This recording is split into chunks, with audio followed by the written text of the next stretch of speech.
Hello students, welcome to 1+1 channel. இந்த ப்ராப்ளத்தில் பார்த்தீங்கன்னா construct the circumcenter of the triangle ABC with AB 5 cm and angle A 60 degree and angle B 80 degree. அதாவது circumcenter வரைய சொல்லியிருக்காங்க ABCங்கிற ட்ரையாங்கிளுக்கு.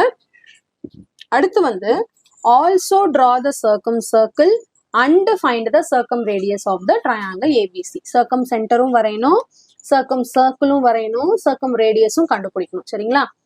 Okay, இப்போ circumcenter எப்படி வரையறதுன்னு பார்த்துடலாம். ஃபர்ஸ்ட் ஒரு ரஃப் டயக்ராம் வரையலாம். ரஃப் டயக்ராம் ஜஸ்ட் ஒரு ட்ரையாங்கிள் போட்டா போதும், இந்த மாதிரிலாம் வரையணும்னு அவசியம் கிடையாது. சரிங்களா? ஒரு ஜஸ்ட் இந்த இங்க இருக்கு பாருங்க, இந்த மாதிரி ஒரு ட்ரையாங்கிள் போட்டா போதும். ஓகே, ஸோ நம்ம வந்து இப்போ ட்ரையாங்கிள் போட்டுடலாம்.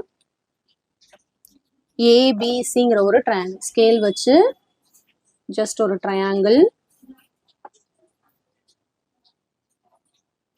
ஓகே, ஸோ நம்ம இதுக்கு நேமிங்ஸ் வச்சிடலாம். ஏபிசி. இதில் ஏபிங்கிற மெஷர்மெண்ட் வந்துட்டு 5 centimetre, angle A 60 degree, angle B 80 degree. Okay, இப்போ நம்ம வந்து மெஷர்மெண்ட் எடுத்து வரைய போகிறோம். ஸோ ஃபர்ஸ்ட் வந்து பேஸ் லைன் வரைய போகிறோம். 5 சென்டிமீட்டர் ஸ்கேல் எடுத்து 5 சென்டிமீட்டர் வரைஞ்சாச்சு. AB 5 centimetre.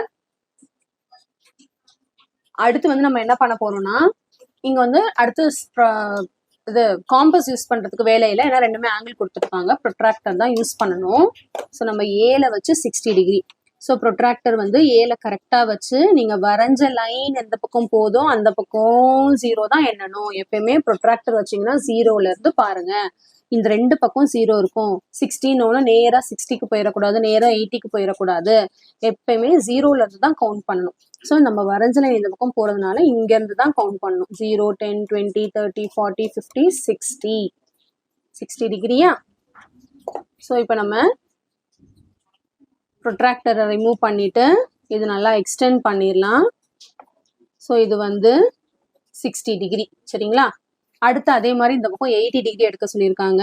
இப்போ நம்ம வரைஞ்ச லைன் வந்து இந்த பக்கம் போறதுனால இங்க இருந்து 0ல இருந்து கவுண்ட் பண்ணா 80 டிகிரி இங்க வருது. ஸோ அதே மாதிரி பாயிண்ட் டு பாயிண்ட் எக்ஸ்டெண்ட் பண்ணிடலாம். ஸோ ரெண்டு பேரும் மீட் ஆகிற இடம் தான் என்னது? சி. ஸோ இதுதான் என்னது? சி. ஓகே, இது வந்து 60 டிகிரி 80 டிகிரி.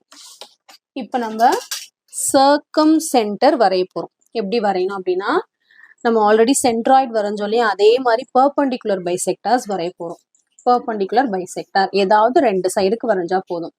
நான் ஏபிங்கிற சைடுக்கு வரைகிறேன். ஃபர்ஸ்ட் மோர் தென் ஹாஃப், இது ஹாஃப், இது மோர் தென் ஹாஃப், சும்மா அப்ராக்சிமேட்டா எடுத்துக்கலாம். சரிங்களா?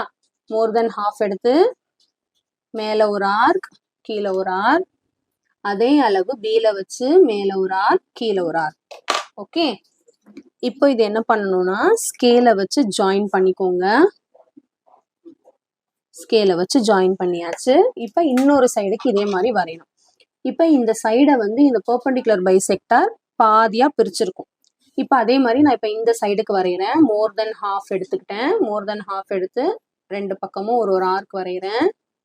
அதே அளவு சீல வச்சு ஆர்க் கட் பண்றேன். இப்போ இந்த ஆர்க் கட் ஆகல பாருங்க. Okay, no problem. சும்மா கட் பண்ணிட்டு மறுபடியும் பீல வச்சு இந்த ஆர்க்கு கொஞ்சம் இழுத்து விட்டீங்கன்னா கட் ஆயிரும். ஓகே, ஸோ இப்போ இதுதான் பாயிண்ட். இந்த பாயிண்ட்டும் ஜாயின் பண்ணணும். ஓகே, ஜாயின் பண்ணியாச்சு. இப்போ இந்த ரெண்டு லைனும் எங்க மீட் ஆகுதோ அதுதான் சர்க்கம்சென்டர். இப்போ இந்த மீட் ஆகலனால இன்னும் கொஞ்சம் எக்ஸ்டெண்ட் பண்ணிக்கலாம். ஸோ இங்க மீட் ஆகுது இல்லையா, இதுதான் என்னது? சர்க்கம்சென்டர் வரைஞ்சாச்சு. இப்போ சர்க்கிள் வரைய சொல்றாங்க. சர்க்கிள் அப்படின்னா என்னதுன்னா, அதே மாதிரிதான் இந்த எஸ்ல வச்சு ஒரு சர்க்கிள் வரையணும். சர்க்கிள் என்ன பண்ணணும்னா 3 பாயிண்ட்டையும் டச் பண்ணணும். ஏ பி சி முதல்ல டச் பண்ணுதான்னு பார்த்துக்கோங்க. அட்ஜஸ்ட் பண்ணி நம்ம வரைய போறோம். சரிங்களா? 3 பாயிண்ட்டை மட்டும் டச் பண்ணா போதும். சரிங்களா?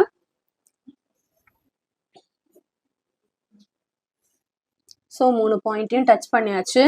இப்போ சர்க்கிளும் வரைஞ்சாச்சு. இன்னொரு கொஸ்டின் கேட்டிருக்காங்க, சர்க்கம் ரேடியஸ்னா இந்த எஸ்ல இருந்து any point on the vertices, அதாவது இங்க இருந்து பிக்கு வரையலாம், இல்ல ஏக்கு வரையலாம், இல்ல சிக்கு வரையலாம், நம்ம இஷ்டம். நான் பிக்கு வரையவா? எவ்வளோ வருதோ அதை அங்கே எழுதணும். சரிங்களா? மெஷர் பண்ணி. ஸோ மெஷர் பண்ணால் நம்மளுக்கு எக்ஸாக்டாக 3.9 சென்டிமீட்டர் வருது.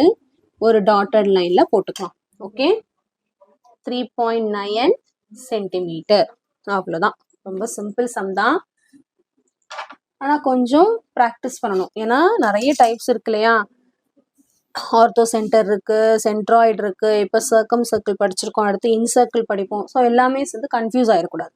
கண்டிப்பாக ப்ராக்டிஸ் பண்ணால் மட்டும்தான் உங்களுக்கு ஈஸியாக அமையும். சரிங்களா? ஸோ கண்டிப்பாக இந்த சம் நல்லா உங்களுக்கு கிளியராக அண்டர்ஸ்டாண்ட் ஆயிருக்கும்னு நினைக்கிறேன். So thank you so much for வாட்சிங் ஸ்டூடெண்ட்ஸ். Bye bye.